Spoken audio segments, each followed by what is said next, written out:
오늘 우리 함께 나눌 말씀은 로마서 8장 5절에서 9절 말씀입니다. 로마서 8장 5절에서 9절 말씀입니다. 5절 제가 먼저 읽고 6절 여러분들이 읽으면서 함께 봉독하도록 하겠습니다. 하나님의 말씀입니다. 육신을 따르는 자는 육신의 일을, 영을 따르는 자는 영의 일을 생각하나니 육신의 생각은 사망이요 영의 생각은 생명과 평안이니라. 육신의 생각은 하나님과 원수가 되나니 이는 하나님의 법에 굴복하지 아니할 뿐 아니라 할 수도 없음이라. 육신에 있는 자들은 하나님을 기쁘시게 할 수 없는. 우리 함께 읽습니다.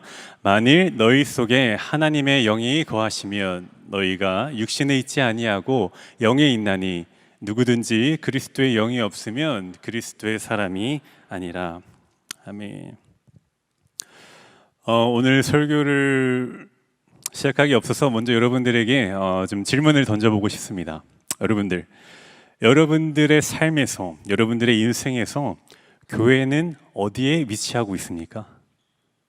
한번 지금 자신의 삶을 돌아봤을 때에, 내 인생을 봤을 때에 나에게 교회는 어디에 위치해 있습니까?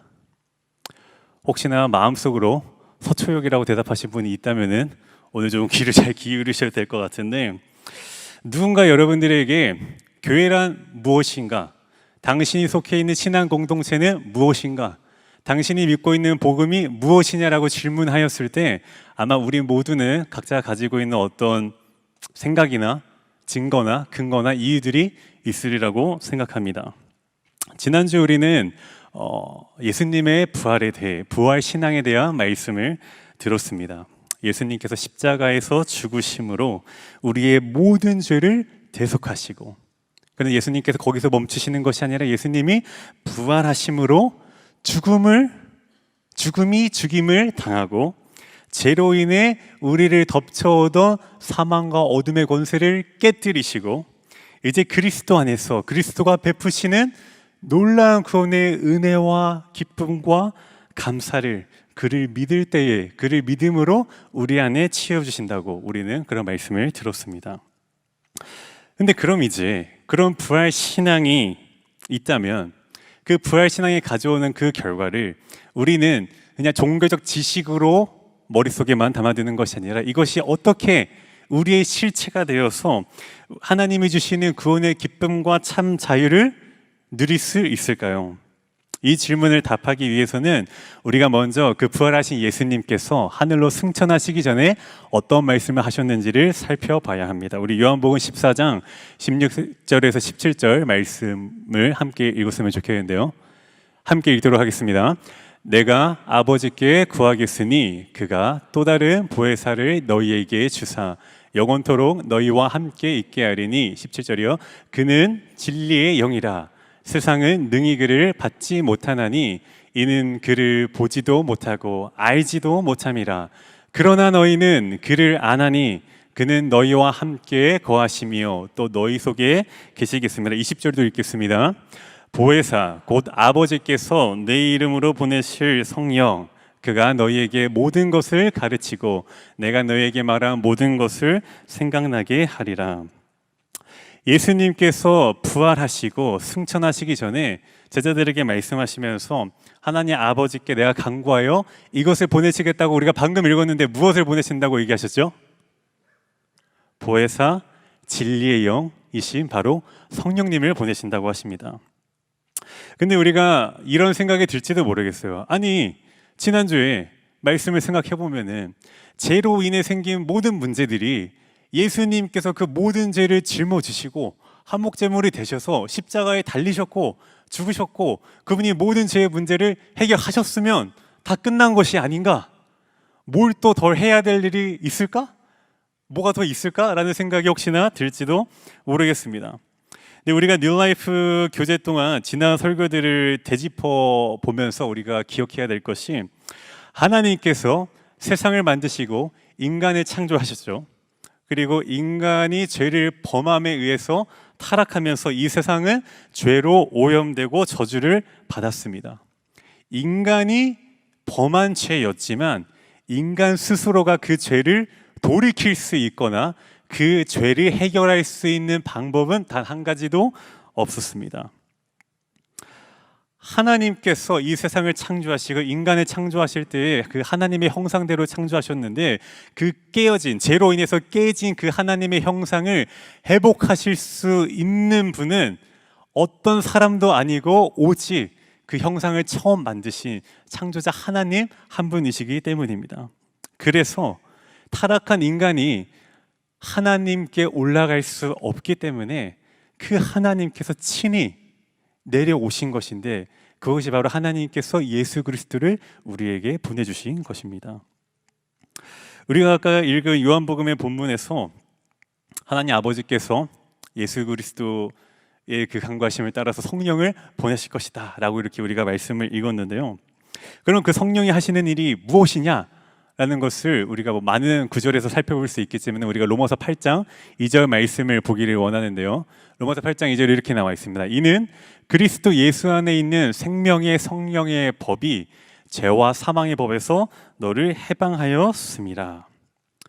그러니까 예수님께서 우리의 죄의 어떤 완전한 대속을 이루시고 우리를 의인의 신분으로 변화시키기 위하여 이 땅에 오셨다면은, 이제 성령님께서는 우리가 하나님의 참된 백성의 정체성을 가지고 매일매일의 삶을 살아갈 수 있도록 힘과 지혜와 능력을 공급하신다는 것입니다.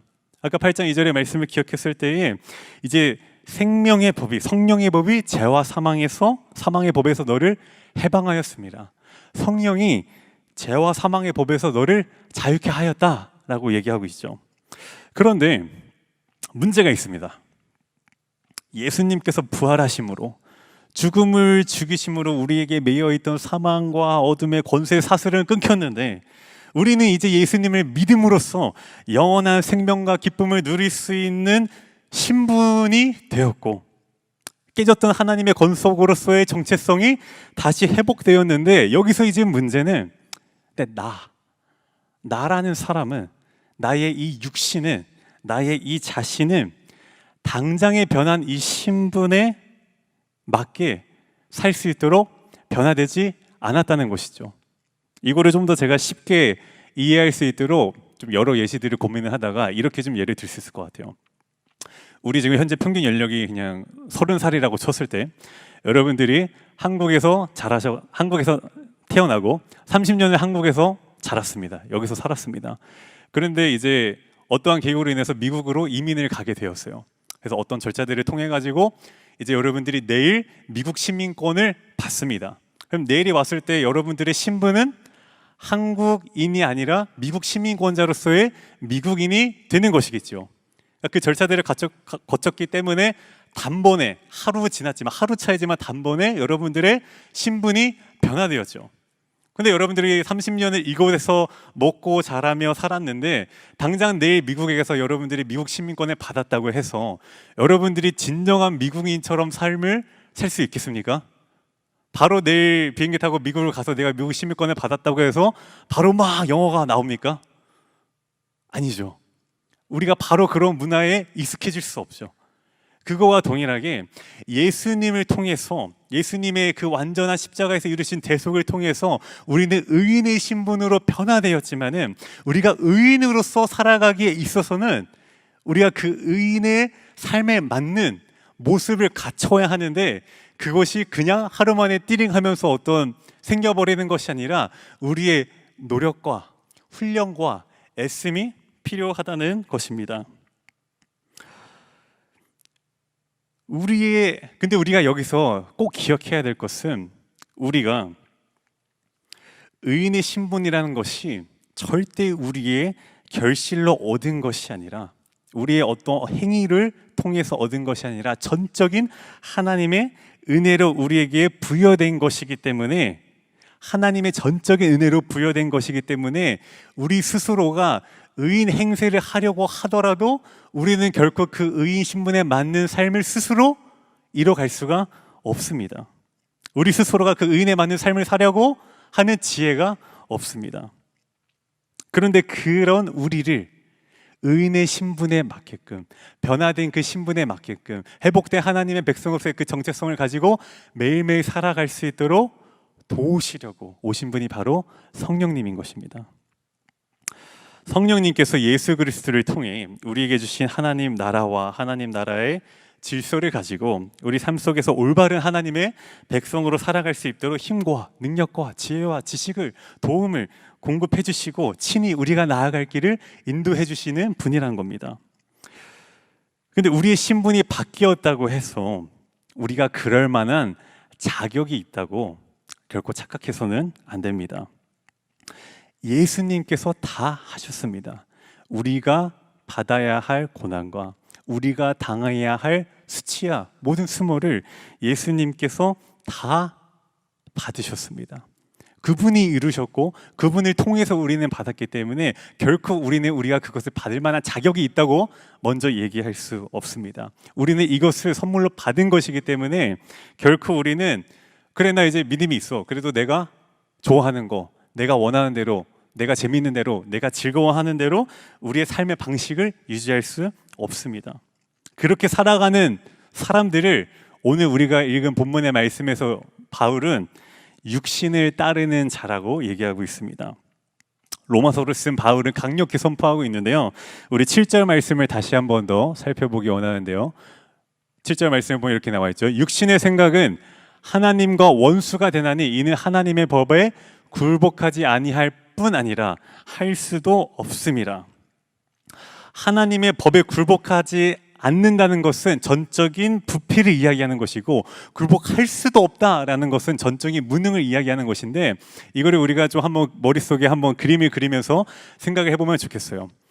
하나님의 법이 있고 육신을 따르는 육신의 생각이 있는데, 굴복하지 않는다라는 것은 이미 애초에 하나님의 법이 향하는 방향과 육신의 생각이 향하는 방향이 서로 다르기 때문에 애초에 이 육신의 생각이 하나님의 법에 굴복할 비교 대상이 아니라는 것이죠. 근데 여기서 한 번 더 나아가서 바울은 굴복하지 아니할 뿐 아니라 할 수도 없다. 그러니까 단순히 다른 방향으로 향하고 있기 때문에 굴복하지 않는다라는 것을 넘어서 하나님의 법은 이 위에 있는데 이 육신의 생각이라는 것은 너무 형편없고 부질없고 죄악의 그냥 덩어리의 모습을 갖춘, 너무나도 여기서 이렇게 욕을 쓸 수는 없는데 굉장히 안 좋은 그런 부질없는 것이기 때문에 애초에 굴복할 수 있는 것 자체가 안 된다, 비교할 수 있는 대상이 될 수 없다라고 바울은 7절에서 말하고 있습니다. 그런데 더 우리의 간담을 서늘케 하는 것은 9절 말씀이죠. 9절 말씀을 한번 보기 원하는데요, 만일 너희 속에 하나님의 영이 거하시면 너희가 육신에 있지 아니하고 영에 있나니 누구든지 그리스도의 영이 없으면 그리스도의 사람이 아니라. 마지막에 뭐라고 나와 있죠? 누구든지 그리스도의 영이 없으면 그리스도의 사람이 아니라. 우리 모두는 오늘 지금 이 순간 이 말씀 앞에 겸손할 수밖에 없습니다. 나는 내가 그리스도인이라고 믿으면서 살았는데 알고 보니 그리스도의 영이 없어. 나는 그리스도인이라고, 나는 그리스도의 영이 있다고 믿고 살면서 나는 그리스도인이라고 생각하고 왔는데 주님의 입장에서는 나 거기 없었는데? 하고 막 이런 일이 발생한다면 안 되겠죠. 그렇게 되면 이제 우리가 다 옆에 있는 사람들과 이게 see you again이 돼야 되는데 say goodbye가 돼버리는 거잖아요. 그러니까 우리 안에 그런 일이 발생하면 안 되는데, 여러분 양옆에 있는 사람들을 한번 쳐다보십시오. 은혜롭죠?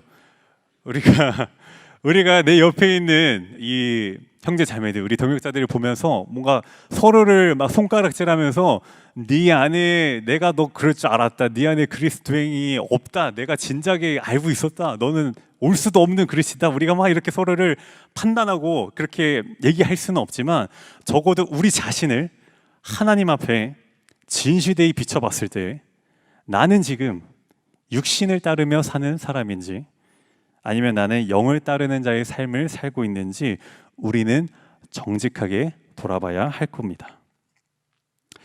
우리가 살고 있는 삶을 객관적으로 우리가 한번 바라볼 때에 이런 생각이 들 수도 있을지 몰라요. 나는 그리스도의 영을 따르며 살지만, 내가 정말로 이 공동체에 헌신하고 정말 교회를 사랑하는 마음으로 살지만 이 세상은 내가 속해 있는 이 사회의 내가 일원으로서 어쩔 수 없이 가끔씩 육신의 일을 할 수밖에 없다. 그건 어쩔 수 없다. 아니 정말 어쩔 수 없는 건 아닌가? 그거를 그렇게 하지 말라는 거는 말이 안 되는 거 아닌가? 그냥 기도원 들어가서 살으라고 하는 거 아닌가? 라고 생각하는 분들이 계시다면은 여러분들에게 질문해보고 싶습니다. 우리가 사회에서 어떤 결정을 내려야 할 때 하나님의 영을 따르는 일과 육신의 생각을 따르는 일 중에 우리가 선택을 해야 될 때 우리가 하나님의 그 법을 따르는 일을 했을 때에 어떤 불이익이 생길 수도 있어요. 불이익이 생길 수 있죠. 그런데 그것이 정말로 성경에서 말하는 신앙이라는 겁니다. 여러분들이 그것을 선택해서 여러분들이 불이익을 받았다고 해서 여러분들의 삶이 실패해지고 너는 그냥 그렇게 나쁜 사람이야, 공동체를 생각 안 하는 사람에게 낙인 찍히는 것이 아니라 그것이 정말로 성경에서 말하는 신앙인 것입니다. 정말 여러분들은 성경에서 말하는 예수님이 보이신 순전한 신앙을 원합니까? 아멘, 감사해요. 아니면 교회가 주는 유익과 또 세상이 주는, 세상의 것을 선택했을 때 세상이 주는 이득을 다 얻기 위해서 반쪽짜리 신앙을 그래도 고집하시겠습니까? 우리가 막 이렇게 얘기해 볼 수도 있을 것 같아요. 내가 교회도 매일 나가고 내가 사역도 열심히 하고 내가 회사에서 일하는 것보다 교회 사역 더 많이 했다, 막 이렇게 우리 중에 얘기하고 싶은 사람이 있을지도 모르겠어요. 그런데 우리가 그런 얘기를 하면서도 과연 우리 안에 육신의 생각을 포기할 의지가 없다면, 애초에 그것이 내가 선택할 것이 아니라고 얘기한다면 정말로 우리가 우리 신앙 공동체 안에서 열심을 내는 것이 과연 누구를 위한 것일까요? 이 세상은 점점 악한 일도 아주 치밀하고 정교하게 합니다. 우리가 교회 가서 섬기고 예배드리고 조언으로서는 예습도 잘 해와서 내가 이렇게 조언으로서 이런 것들을 내가 했다. 또 리더들은 내가 이렇게 한 주 동안 우리 조언들 열심히 챙겼다. 우리 또 엘더단들, 우리 또 우리 운영위원회들, 우리 모두 각자의 가진 위치에 직분해서 우리의 뭔가를 하고 나서 정말 내가 이렇게 했다라고 얘기하면서 혹시나 우리 마음 한켠에 우리의 했던 그런 일들이 뭔가 우리의 의를 드러내거나 우리의 신앙생활에 있어서 계산기를 두드리고 있었던 것은 아닌지 한번 돌아보았으면 좋겠습니다. 근데 사실 우리가 그렇게 잘 섬겼기 때문에, 우리가 잘 했기 때문에, 내가 오늘도 이렇게 잘 나왔기 때문에 우리가 이렇게 예배를 드릴 수 있는 것이 아니라 우리가 함께 이 자리에 앉아서 함께 예배드리고 함께 하나님을 찬양할 수 있는 이유는 사실 예수님께서 우리에게 십자가의 은혜를 허락하여 주셨기 때문입니다. 마지막으로 이런 질문을 드려보고 싶은데요. 여러분들의 신앙생활 속에서 예수님은 어디에 계십니까? Where do you find Christ in your life? 여러분들의 삶의 예수님은 어디에 계십니까? 여기 오면 여기에만 계십니까? 아니면 집 안에만 계십니까? 아니면 그냥 갑자기 생각났을 때만 계십니까? 우리 안에 그리스도의 영이 없는 신앙 생활이 아닌 신앙 행위를 하고 있다면 우리는 지금 당장 우리의 마음을 돌이켜야 합니다. 그냥 될 대로 되라, 편한 게 좋다, 내가 교회 나갈게, 열심히 나갈게, 안 나간다는 거 아니잖아, 하지만 난 좀 편하게 내 것도 잘 누리면서 하고 싶다라고 말하는 신앙은 이기적이고 아주 계산적이고 세상이 말하는 기준의 합리적인 신앙이라고 말할 수 있습니다. 사실 신앙이라고 얘기하기도 좀 거북스러운 부분들이 있죠.